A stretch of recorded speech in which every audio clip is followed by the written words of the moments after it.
اعوذ باللہ من الشیطان الرجیم بسم اللہ الرحمن الرحیم السلام علیکم ورحمۃ اللہ وبرکاتہ۔ ترجمہ قرآن کلاس کی آج تیسری نشست ہے۔ کچھ شرکا ہمارے سابقہ شرکا ہیں اور کچھ نئے شرکا ہیں۔ نئے شرکا کے لیے کچھ نکات پہلے واضح کرتی چلوں۔ دوسری بات یہ کہ ہم ترجمہ جو پڑھنے کی کوشش کریں گے وہ 6 مترجم اور مفسر صاحبان کی کتب سے استفادہ کریں گے۔ نوٹس آپ کو انشاءاللہ ساتھ ساتھ ملتے جائیں گے، اور کوشش یہ کرنی ہے چونکہ تمام خواتین اور احباب اس کلاس میں شامل سب اپنے اپنے نجی مصروفیات میں بہت زیادہ مصروف ہوتے ہیں، تو وقت نکالنا آج کی مصروف زندگی میں سب کے لیے بہت مشکل ہوتا ہے۔ اس لیے کوشش یہی ہے کہ مصروف زندگی ہونے کے باوجود ہم قرآن پاک کو سمجھ سکیں جتنا بھی ممکن ہو سکے۔ لہٰذا کلاس میں بہت زیادہ لمبا سبق نہیں پڑھایا جائے گا، بلکہ 1، 2 یا پھر 3 آیات ہی پڑھائی جائیں گی، جتنا آسانی سے سب کے لیے سمجھنا اور اسے یاد کرنا آسان ہو۔ اور آپ لوگوں نے جو بھی سبق پڑھنا ہے اس کو کم از کم اگلی کلاس سے پہلے 3 دفعہ دہرانا ضرور ہے، اور اگر یاد کرتے جائیں تو وہ سب سے بہترین ہے۔ اسی لیے سبق تھوڑا تھوڑا پڑھایا جائے گا تاکہ آپ لوگوں کو یاد کرنے میں آسانی ہو۔ نوٹس کے چونکہ اسکرین شاٹ بھی آپ کو ساتھ ہی دے دیے جائیں گے کلاس کے بعد، تو آپ چاہے تو اپنی نوٹ بک میں اس کو نوٹ کر سکتے ہیں، یا آپ اسی امیجز کے پرنٹ بھی نکلوا کر اپنے پاس سیو کر سکتے ہیں۔ یہ سب آپ کی سہولت کے لیے ہے، اور کوشش کریں کہ ساتھ ساتھ یاد کرتے رہیں۔ اور سب سے بہترین بات یہ ہوگی کہ اگر ہم 1 آیت یا 2 آیات یا 3 آیات پڑھیں تو آپ لوگ یہ کوشش کریں کہ ان آیات کو زبانی یاد بھی کر سکیں۔ اس کا فائدہ یہ ہوگا کہ جب آپ قرآن پاک کی تلاوت کریں گے یا نماز وغیرہ پڑھیں گے، تو جب آپ تلاوت قرآن کریں گے، قرآن پاک کی آیات کی تلاوت کریں گے، تو آپ اس کے معنی کو بہت حد تک سمجھیں گے، اور آپ کی توجہ قرآن پاک کی تلاوت میں اور نماز میں توجہ جو ہے وہ مرکوز رہے گی، ذہن میں دوسرے خیالات کم سے کم آئیں گے۔ شروع کرتے ہیں۔ ہم نے سورہ فاتحہ کا آغاز کر دیا تھا، آج ہم اس کی 4تھی آیت سے پڑھیں گے۔ اعوذ باللہ من الشیطان الرجیم بسم اللہ الرحمن الرحیم ایاک نعبد و ایاک نستعین۔ ایک بات اور بھی ذہن میں رکھیں کہ اردو زبان میں بہت سارے الفاظ عربی زبان کے ہیں، تو بہت سارے لفظ جو ہیں آپ کو اگر آپ تھوڑی سی توجہ دیں، غور کریں، تو آپ اس لفظ کو، عربی لفظ کو اپنی زبان میں موجود پائیں گے، اور آپ کو ترجمہ یاد کرنا آسان ہو جائے گا۔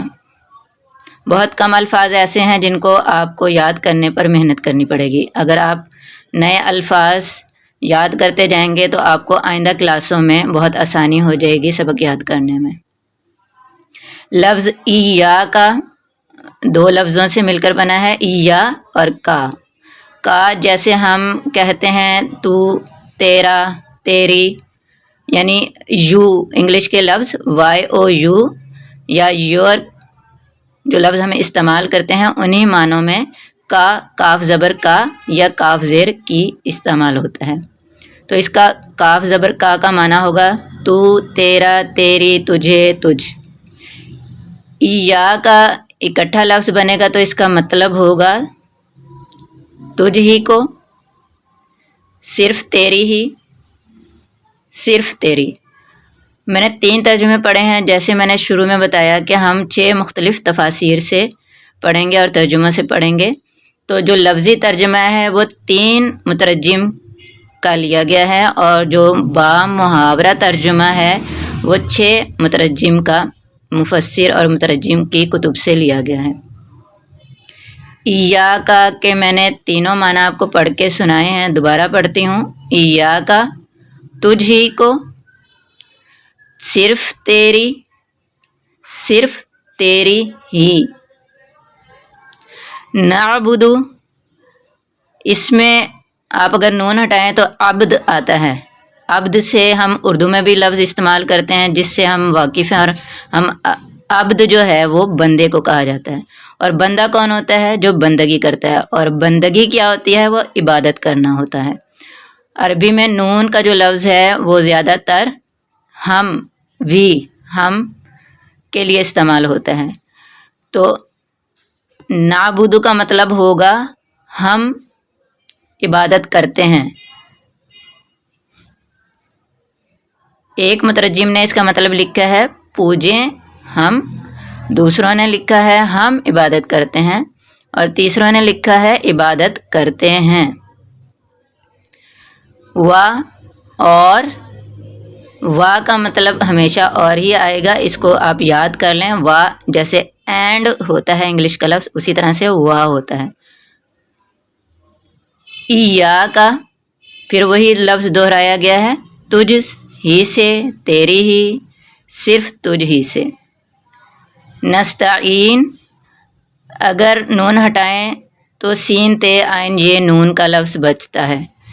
ہم اردو میں لفظ استعمال کرتے ہیں استعانت کا. جو خالص اردو، جو گہری اردو اور خالص اردو کو سمجھتے ہیں وہ لفظ استعانت سے بھی واقف ہوں گے، جس کا مطلب ہوتا ہے مدد کرنا. تو یہاں سے ہم اپنے ذہن میں بٹھا سکتے ہیں کہ یہاں پر مدد کا مطلب ہوگا. نستعین، نون کا مطلب پھر ہم کا معنی ہوگا، تو نستعین کا مطلب ہو جائے گا ہم مدد چاہیں، ہم مدد طلب کرتے ہیں. تیسرا ترجمہ ہے ہم مدد چاہتے ہیں. 3 مختلف ترجمے، لفظی ترجمے میں نے پڑھے ہیں. آپ کو کچھ فرق محسوس ہوا ہے. یہ ترجمے مختلف کتب کے اسی لیے رکھے گئے ہیں کہ آپ کو ایک چیز اور جاننے میں آپ کے آ جائے، آپ کے علم میں یہ بات بھی آ جائے کہ مختلف دور میں زبان میں تبدیلی آتی ہے، لفظوں کے استعمال میں تبدیلی آتی ہے. جس طرح سے زمانہ اور چیزیں دنیا ترقی کرتی ہے ویسے ہی زبان میں بھی تبدیلی آتی ہے.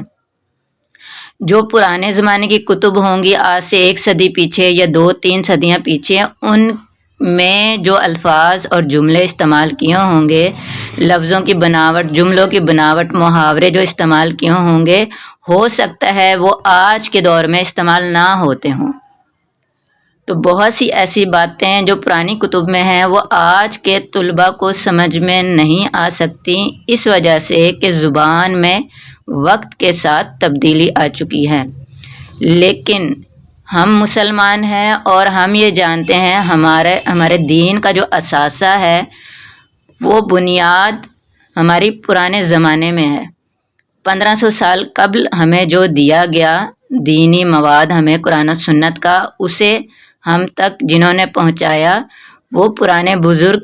جتنے پرانے دور میں ہم جائیں گے اتنا ہمیں مضبوط علم جو ہے وہ ملتا جائے گا، اور زیادہ مستند علم پرانے علماء کرام سے، پرانے بزرگوں سے ملے گا. کیونکہ دور جتنا ترقی کرتا جا رہا ہے فتنے اتنے ہی بڑھتے جا رہے ہیں، اور ہمارے لیے ایک مستند عالم آج کے دور میں جس کے ایک ایک لفظ پر پختہ یقین کیا جا سکے وہ بہت مشکل ہو جاتا ہے. اس لیے ہمارے لیے ضروری ہے کہ ہم موجودہ دور کے علماء کے ساتھ ساتھ پرانے دور کے علماء کو بھی پڑھیں، اور اس کے لیے ضروری ہے کہ ہم ان کی کتابوں سے فائدہ اٹھائیں. تو جب ہم موجودہ کتب کو بھی پڑھیں گے اور پچھلی کتب کو بھی پڑھیں گے تو ہمارے علم میں بہت زیادہ اضافہ ہوگا اور ہمیں دین سمجھنے میں بہت زیادہ آسانی ہوگی. اسی لیے جو 6 ترجمے لیے گئے ہیں وہ مختلف دور سے، مختلف وقت کے جو علماء کرام ہیں ان کے لیے گئے ہیں. ہم نے لفظی ترجمہ دیکھ لیا. اب اسی آیت کا میں آپ کو با محاورہ ترجمہ پڑھ کر سنانے لگی ہوں. سب سے پہلے کنز الایمان کا ترجمہ ہے ہم تجھی کو پوجیں اور تجھی سے مدد چاہیں. آپ کے ذہن میں یہ بات آ رہی ہوگی کہ لفظ پوجنا تو ہندو استعمال کرتے ہیں. تو یہ ترجمہ جب لکھا گیا اس وقت پاکستان نہیں بنا تھا، اور چونکہ مسلمان اور ہندو سکھ تمام غیر مسلم اور مسلم اکٹھے رہتے تھے، تو جو زبان تھی وہ ایک مشترکہ زبان تھی، اور اس میں بہت سے الفاظ جو ہیں وہ ایسے ہی استعمال ہوتے تھے جو سب کے استعمال میں آتے تھے۔ لہٰذا اس وقت جو پوجنے کا لفظ استعمال ہوتا تھا، اگر وہ مسلمان استعمال کرتا تو وہ اللہ کے لیے استعمال ہوتا تھا۔ اس دور میں اگر پوجنے کا لفظ ہندو استعمال کرتا تو وہ اپنے بتوں کے لیے ہوتا تھا۔ تو یہاں سے ہمیں یہ بات سمجھ میں آئی کہ اگر ہم پرانے پاکستان بننے سے پہلے علماء کو پڑھیں اور انہوں نے اللہ کی عبادت کے لیے پوجنے کا لفظ استعمال کیا ہو تو وہ ہرگز ہندو مذہب کے مطابق نہیں ہوگا۔ اس پوجنے کا مطلب ہے اللہ کی عبادت کرنا۔ آج ہماری زبان میں اردو میں بہت زیادہ وسعت آ گئی ہے، اس لیے ہم جو آج لفظ استعمال کرتے ہیں ہم ان کا موازنہ پرانے لفظوں کے ساتھ اس طرح سے نہیں کر سکتے کہ ہم ان کو غلط معنی پہنا دیں۔ بہت سے لوگ آج یہ بھی کہتے ہیں جن کو علم نہیں ہوتا کہ سب لوگ ایک ہی ذات کی پوجا کرتے ہیں اور سارے ایک ہی کو مانتے ہیں، ہم بھی اسی کو اللہ کہتے ہیں، ہندو بھی اسی کو بھگوان کہتے ہیں۔ تو یہ سارا جو ہے نا ایک فتنہ ہے۔ ہمیں الفاظ اور وہ الفاظ کس دور میں استعمال ہوئے اس پر جو ہے ہمیں اپنا ذہن کلیئر رکھنا ہوگا کہ ہم کہیں چھوٹے چھوٹے لفظوں کے غلط استعمال سے اپنا ایمان نہ کھو بیٹھیں۔ دوسرا ترجمہ ہے تفسیر نعیمی سے، آپ نے بھی سیم ترجمہ لکھا ہے، ہم تجھ ہی کو پوجیں اور تجھ ہی سے مدد چاہیں۔ تفسیر الحسنات میں لکھا ہے، ہم صرف تیری عبادت کرتے ہیں اور ہم تیری ہی مدد طلب کرتے ہیں۔ حافظ نظر صاحب نے لکھا ہے، ہم صرف تیری ہی عبادت کرتے ہیں اور صرف تجھ ہی سے مدد چاہتے ہیں۔ ضیاء القرآن میں لکھا گیا ہے، تیری ہی ہم عبادت کرتے ہیں اور تجھی سے مدد چاہتے ہیں۔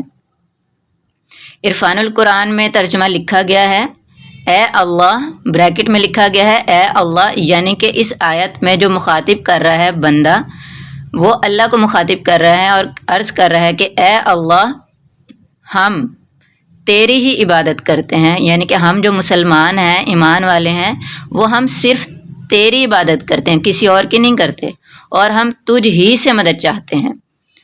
انگلش ترجمہ بھی دیکھ لیتے ہیں عرفان القرآن کا۔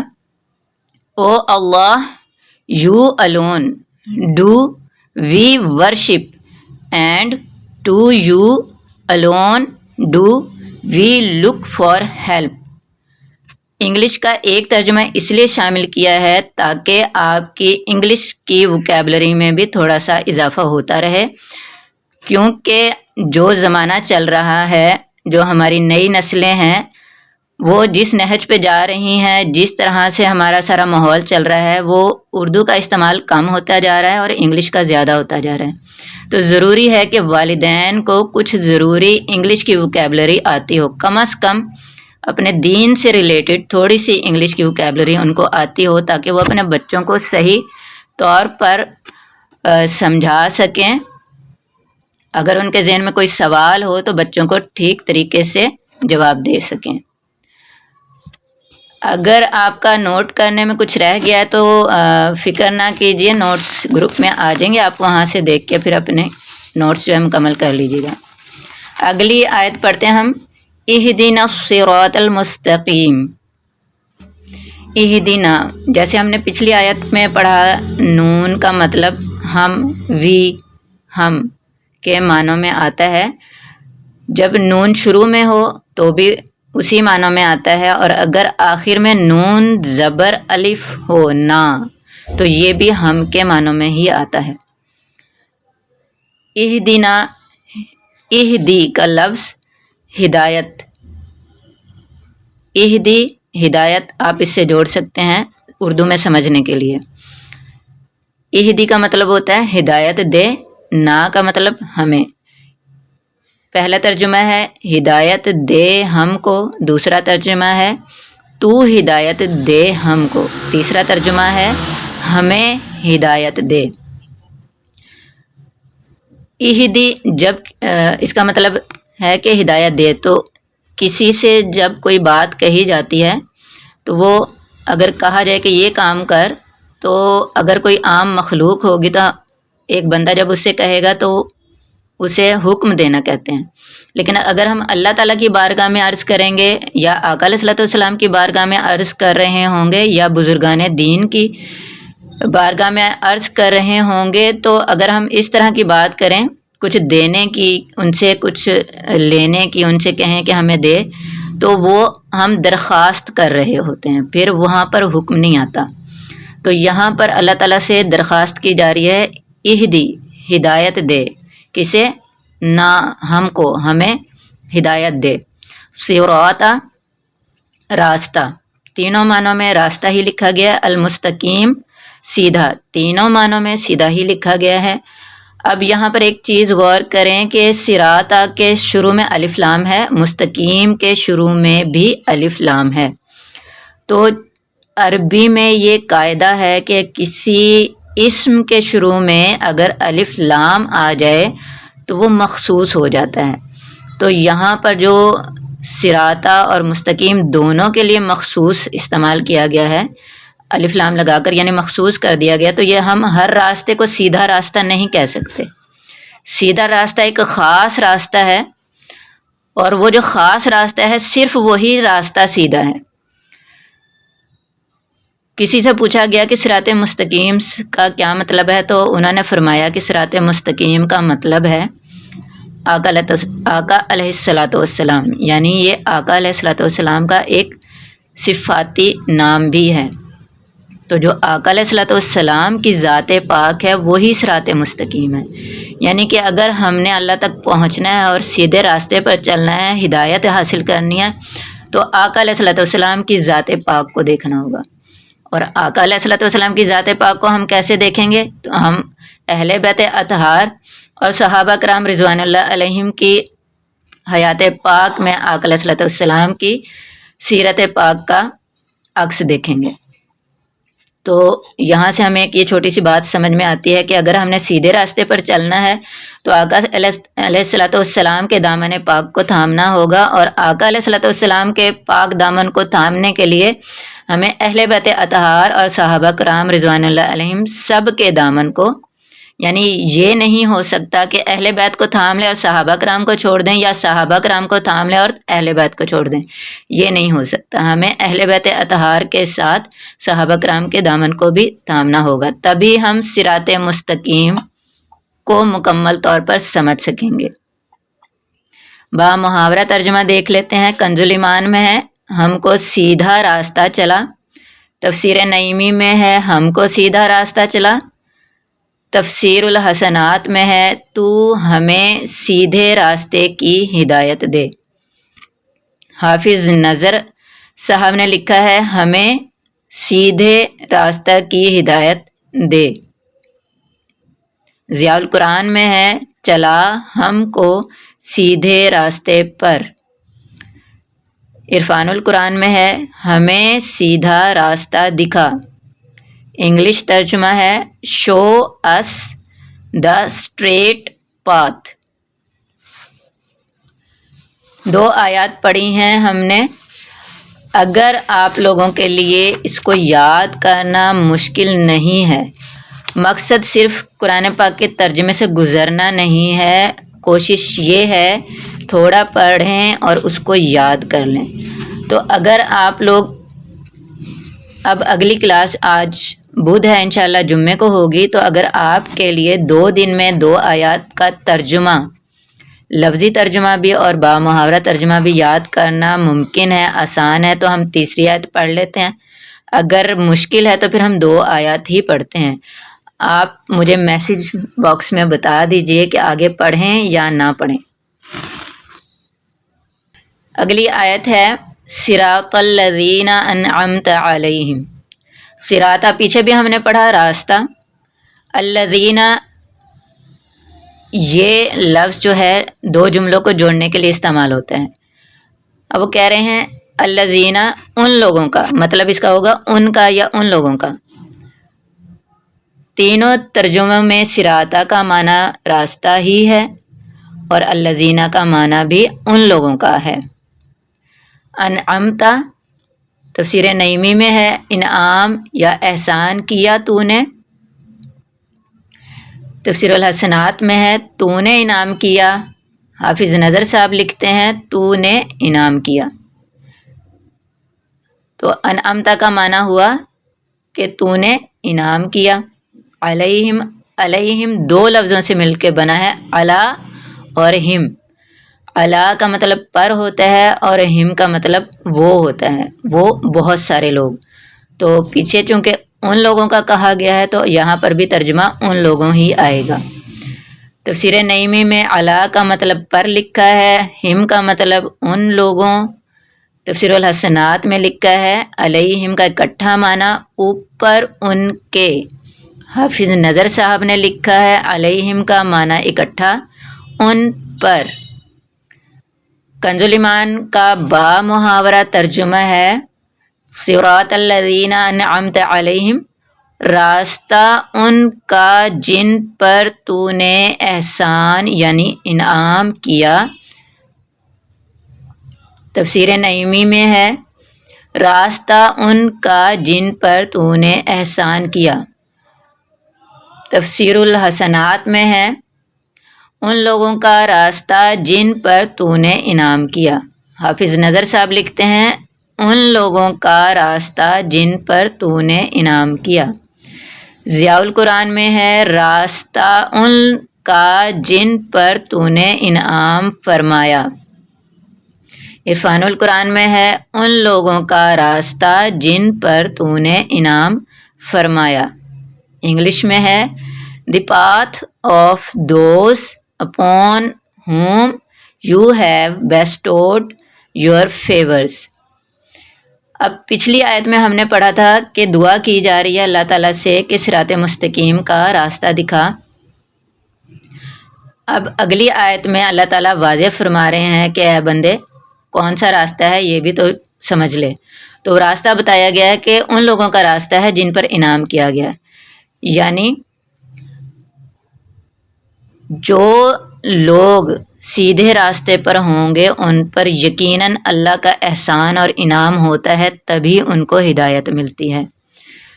تو اگر کسی کو دین کی سمجھ آ گئی اور اس نے عمل شروع کر دیا تو سب سے پہلے تو اسے اللہ کی بارگاہ میں شکر گزار ہونا چاہیے کہ اللہ نے اسے ہدایت دے دی ہے، اور یہ اللہ کا بہت بڑا احسان ہے۔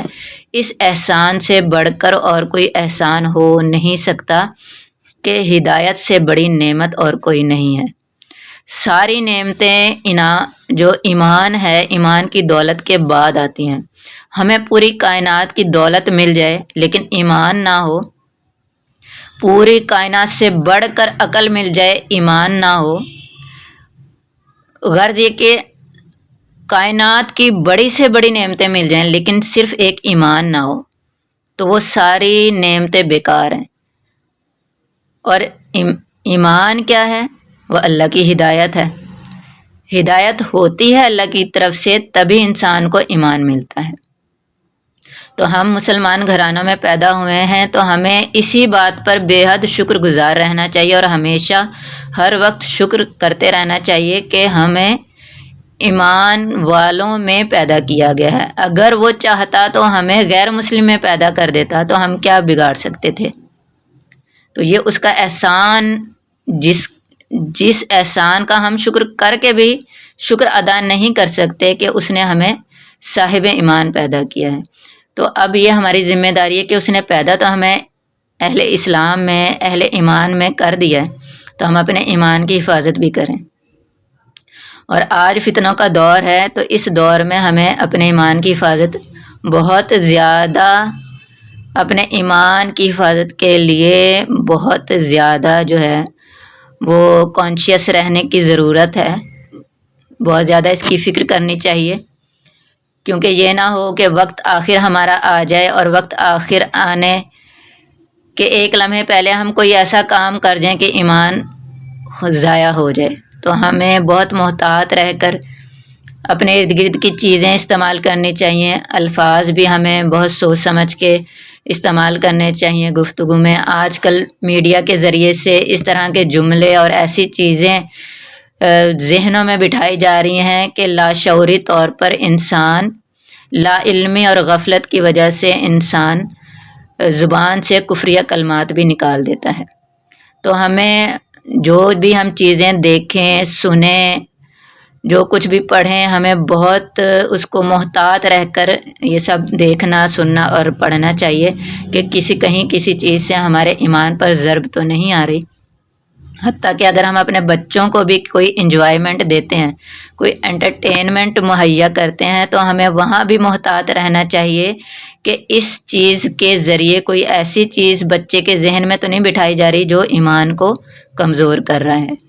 اگر ہم بچوں کو دنیا کی ساری دولت دے جائیں لیکن ایمان کی دولت نہ دے کے جائیں تو پھر ہم نے بچوں کو کچھ نہیں دیا۔ لہٰذا ہمیں آج کی جو آیات ہیں ان سے ہمیں یہ سمجھ میں آتا ہے کہ سب سے بڑی نعمت ایمان ہی ہے، اور ہمیں نہ صرف اپنے ایمان کی حفاظت کرنی ہے بلکہ اپنے سے چھوٹوں کی اپنے ارد گرد کے احباب کے بھی ایمان کی سلامتی کی فکر کرنی ہے۔ صرف فکر نہیں کرنی، کوشش بھی کرنی ہے اور ساتھ میں دعا بھی کرنی ہے۔ رب تعالیٰ نے آیت یہ دی ہے، عطا فرمائی ہے ہمیں اہدنا الصراط المستقیم، بندہ مانگنا سیکھے، ہر وقت اللہ تعالیٰ سے ہر معاملے میں صراط مستقیم کی ہدایت مانگتا رہے، کیونکہ آقا علیہ الصلوۃ والسلام کی ذات پاک میں اللہ تعالیٰ نے ہر فرد کے لیے ہدایت رکھی ہے۔ کوئی کسی بھی حیثیت میں ہو وہ سیرت پاک سے اپنے لیے رہنمائی حاصل کر سکتا ہے۔ لہٰذا ہمیں ہر وقت ہر لمحہ اللہ تعالیٰ سے ہدایت کی دعا کرتے رہنا چاہیے۔ اور ایک بات یہاں میرے ذہن میں آ رہی ہے کہ اگر ہم کسی کو غلط چیز کرتے دیکھتے ہیں، اگر ہمارے علم میں ہے کہ وہ غلط کر رہا ہے تو بجائے ہم اسے گالیاں نکالنے کے، اسے کوسنے کے، ہمیں چاہیے کہ ہم اللہ تعالیٰ سے دعا کریں کہ اے اللہ اسے بھی ہدایت دے اور ہمیں بھی ہدایت دے۔ ہو سکتا ہے ہم جسے غلط سمجھ رہے ہیں وہ صحیح ہو اور جسے صحیح سمجھ رہے ہیں وہ غلط ہو، تو اے اللہ تو ہدایت دے اس سامنے والے بندے کو بھی اور ہمیں بھی ہدایت دے کہ وہ بھی صحیح کی پہچان کر سکے اور ہم بھی صحیح کی پہچان کر سکیں۔ تو وقت کلاس کا ختم ہوتا ہے۔ ان آیات کی روشنی میں میں آپ سب سے دعا کی درخواست کروں گی کہ پوری کلاس کے لیے سب کے لیے ایک دوسرے کے لیے دعا کیجیے، اپنے اہل خاندان کے لیے بھی، اہل قرابت کے لیے بھی، سب کے لیے دعا کیجیے۔ جب بھی کریں کوئی اور دعا آئے نہ آئے یہ ایک آیت کو مستقل طور پر پکڑ لیں، سب کا تصور کر کے آقا علیہ الصلوۃ والسلام کی کل امت کا تصور کر کے یہ دعا ضرور مانگا کریں، اہدنا الصراط المستقیم، اے ہمارے رب، اے ہمارے مالک، اہدنا الصراط المستقیم۔ تو انشاءاللہ ہدایت تو اسی کو ملنی ہے جس کو اللہ نے دینی ہے، لیکن ہماری یہ دعا کیا معلوم کہ کس کا بھلا کر جائے، کیا پتہ کسی کے نصیب بدلنے میں ہماری دعا شامل ہونا ضروری ہو اور ہم اس دعا کو روک کے بیٹھے ہوں جس کی وجہ سے کسی کا نصیب نہ بدل رہا ہو، تو ہم وہ دعا کر دیں تو ہو سکتا ہے کسی کا نصیب جاگ جائے اور اس کو ہدایت مل جائے۔ اللہ تعالیٰ ہم سب کو قرآن پاک کو سمجھنے کی، اس پر عمل کرنے کی توفیق عطا فرمائے اور ہمیں اس پر عمل کرنے کے ساتھ ساتھ احسن انداز میں آگے مزید افراد کو سکھانے کی بھی توفیق عطا فرمائے۔ انشاءاللہ اگلی کلاس جمعے ہی کو ہوگی۔ کلاس کے جو آج پڑھا ہے اس کے نوٹس گروپ میں آپ کے بھیج دیے جائیں گے، نوٹس بنائیے، یاد کیجیے، پچھلے بھی لیکچر آپ کو شیئر کر دیے ہیں ان باکس میں، جن کو نہیں ہوئے ان کو بھی ابھی کر دیتی ہوں تھوڑی دیر میں، آپ اپنا پچھلا بھی کور کر لیں اور آج کا بھی کر لیں اور کوشش کریں کہ ساتھ ساتھ یاد کرتے رہیں۔ انشاءاللہ کوشش ہوگی کہ ہر ہفتے میں ایک دن، پیر والے دن جو پچھلا سبق پورے ہفتے میں پڑھا ہے اس کا تھوڑا سا 5 منٹ کا ٹیسٹ ہو جائے، اور مہینے بعد ایک ریٹن ٹیسٹ ہو جائے جو آپ لوگوں کو گروپ میں بھیج دیا جائے گا، آپ لوگ اسے سولو کر کے تصویر بنا کے گروپ میں بھیج دیجیے گا۔